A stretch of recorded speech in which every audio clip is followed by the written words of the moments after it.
Good morning everyone, and welcome to Simply Made Homestead. Now I know some of you have been wondering where I've been. Well, if you have ever heard of diverticulitis, you'll know why I've been kind of taken down a notch a little bit here lately. It really kicked my butt, but I'm back and feeling really good. And today I'm still not supposed to be out here in the sun a lot because of medication, but we're going to be out here just a little while because Honey here is going to put in an irrigation system for our grapevines, and we are so excited to finally have this in here. And it's really quick, really easy, and we just want to take you along. So I hope you enjoy, and if you haven't subscribed to our channel yet, please do so now. We'd love to have you join us, and hit that bell for notification and you won't miss any of our upcoming videos. All right, Sugar. All right. Marion's been watering these vines by hand since we've had them for a couple years now. We finally decided to put it in drip irrigation and kind of automate that process, freeing up about a half hour every day. So we went through Ison's. There's a vineyard up in Georgia. They've been doing it for years. That's where we got our products from. And we got, I got a cartload here that we're gonna go through and show you what we need to get done. And I will leave you a link below in the description box to Ison's. They're a wonderful company. If you have any interest at all in muscadines, they have, and fruit trees. They have a lot of stuff and they're really good too. When you call them, they really talk with you and help you to understand what you need and how to do what you need to do. So, all right. So the first thing we have to do is we got this 9-gauge wire. We're just going to run it through these posts. This 9-gauge wire, this is what holds the irrigation lines up off the ground. You can put the irrigation lines directly on the ground if you choose to, but I like not to because we mow here. And so I have it with my mower, I have about 20 inches off the ground. I think 18 is what's recommended, but because I got a mower, I want it to be able to clear, so 21 inches gave me that security to do it. The first thing I did, I already did this, is I bored a hole right here. I used this spade bit. It's a 3/8 inch spade bit. And I just went ahead, measured up 20 inches, and I bored a hole through it. And I did that with all these posts. So next thing is to go ahead and install this line. All right, so I'm using this 9-gauge wire. It's a 170-foot roll. I don't know, it's probably, I think about $17 or $18. So I'm gonna go ahead and just roll it through here. Okay, so at the end of each line, you've got these little clamps right here. And so what I'm gonna do is you just use 2 of them, and that'll help hold and lock it in. I also wrap it around the post and get it nice and tight. So, but these just help lock it and secure it and keep it from falling out. All right, so each of these posts, these are pressure treated. Each of these posts are concrete in on the ends. So they're pretty stable. And you're gonna put a lot of pressure on these lines to keep them straight. Now, our lines are 80 feet long. So now I have a fencing pliers, so they're useful and practical. And I'm gonna pull this and get it tight all the way. And then just get a little extra leverage with these pliers. Kind of grab it on here like so, and you just turn. All right, and it gets an extra little bit. And that being said, there you go. Wrap it around your pole here a couple of times.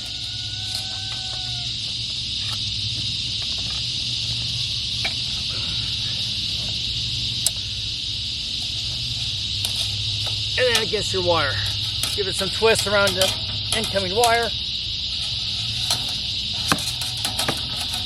All right.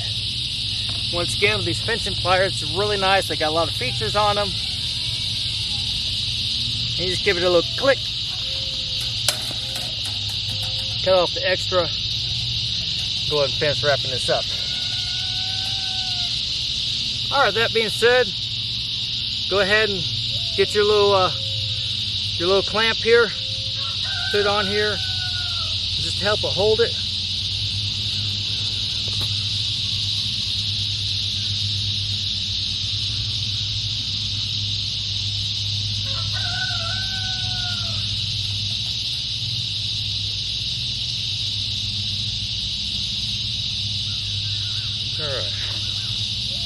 Now I gotta, for this size here, I gotta, what is it? Well, this is an 8mm. 8mm socket just to tighten these on.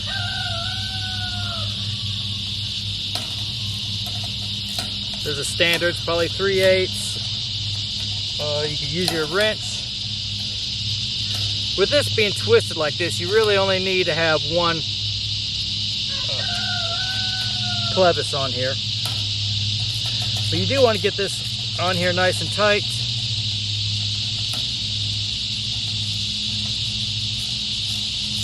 So you can look down the line here, and you see it's tight all the way down there. So I didn't use much, didn't have to put a whole lot of force behind it to get it tight.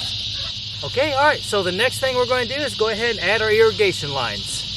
First thing we're going to do is run this line from here to the end, and I'm going to attach it with these, I don't know what you call it, but they're these little attaching things, just little coils, you just wrap it around. I think you do it every 2 or 3 feet. So let me show you how it's done.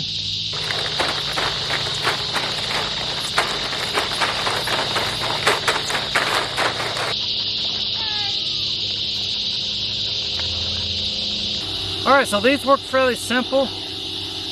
Just wrap it around,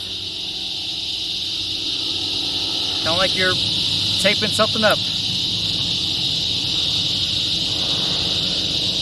What's nice about these is it distributes the weight. Remember, you want to put your hose, your line underneath this, because it will eventually settle down there. But this distributes the weight across, 2 or 3 inches here, versus just in one spot where you like a zip tie, because the zip tie eventually will wear right there at that spot. With this tubing, you don't want any major bends. Long, gradual bends are okay, but you don't want any sharp bends. It'll end up damaging the tube. So from here, I'm going to put 2 90-degree elbows on here. So I'm going to use these 90-degree elbows. They're really easy to use. You simply push your end on here and screw it on, and it locks in. So I'm going to put a 90-degree here, go down, add another piece of pipe, and another piece here. And that way it'll come on out, even with the pole, won't get it in the way. Now eventually, this line is going to get buried underneath the ground. We're just not going to do that today, though. All right, look, I just cut that. It was fairly easy to cut. You don't need a special tool. Pop it on there like so. And you just screw it in. All right. Now I'm going to come back here in a few minutes and fasten this end up so it's stable. So you understand how this works. Screw this in all the way. Simply put it in, and then you screw it in like that. Fairly simple, really easy, it won't come out. All right, so we got this fastened down here. At this point, if you're running just a single line, you'll need to have this female adapter. And all of these junctions work the same way. You just put it in and you unscrew this, or you screw it on. But this here will hook it right up to your garden hose. It's got a filter on here. Also, they have this regulator, which reduces the pressure down to 15 psi. And so this is also important to have. That way it doesn't blow out your emitters. So you just hook this onto here, like so, and then this goes into your garden hose just like a regular garden hose. One thing we didn't talk about is the opposite end. I have what's called a flush out valve. That way at the end of the season, any sand down here, before we got a lot of sand in the water, build up and debris and stuff, you can just open up the valve and flush it out, flush the lines out. So once again, it just works the same. You just adhere it on there, and then you screw it off or on. But it's got a neat little thing here. It's just a cap that unscrews, and that way the water just comes right on out. So it's just a cap, and it works just like all the others. But for today, for us, I'm putting a T on because I need to connect to this other line over here that we're adding on, and plus I'm going to run this on over to our to another plant that we have. That way it gets automatically watered. All right, now I'll add that on later. Okay, so right now, next step is to put on our emitters. Here's where we put our emitters. Now, they got several different kinds. This is a ½ gallon per hour, the green ones. I also have 1 gallon per hour, but I'm saving those for our fruit trees. But for the vines, about ½ gallon is recommended. And you place them 12 to 15 inches away from the vine. Now, on vines, the roots, they actually run parallel with each other, just like up here. So they're not like a regular tree, they don't run out. They run lengthwise, oddly enough. So you just, on these, if you've never done drip irrigation, it's fairly simple. You get a little hole punch, poke a hole in there, and you just add it in.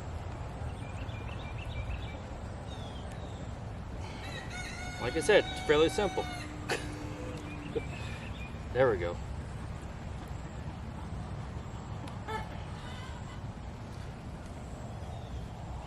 All right, let me do that over here.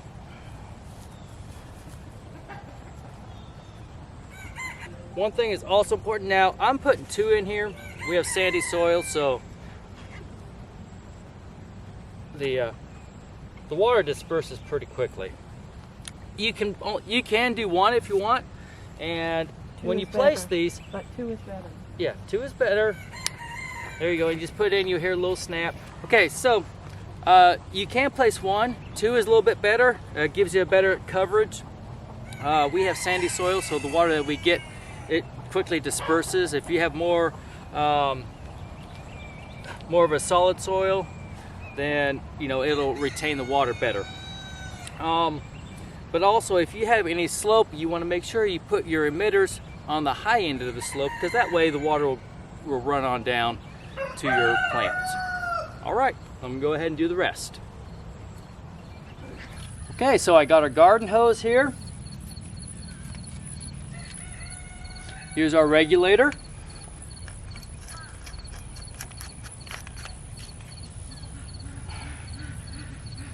And then the attachment that goes to the regulator, our feet. And this is really simple. Once again, screw that in, press,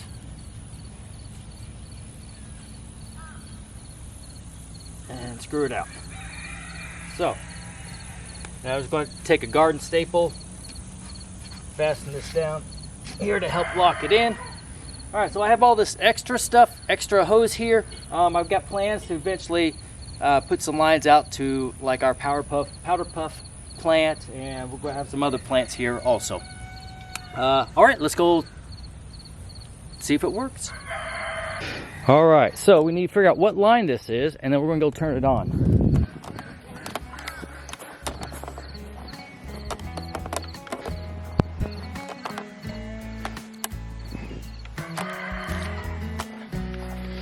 I just want to get the camera set up. You set up all this? I did. Already? All right.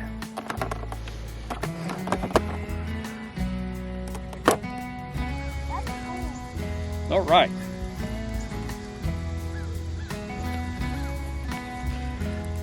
Okay, so these are a big success. They work really well. I set the timer for a couple hours, and this will save my wife about 30 minutes every morning. So, all right, fantastic, big success. Thank you for watching. And if you got any value out of this, please hit that subscribe button or that like button and share with your friends. Thank you very much for watching. Take care of yourselves, and God bless.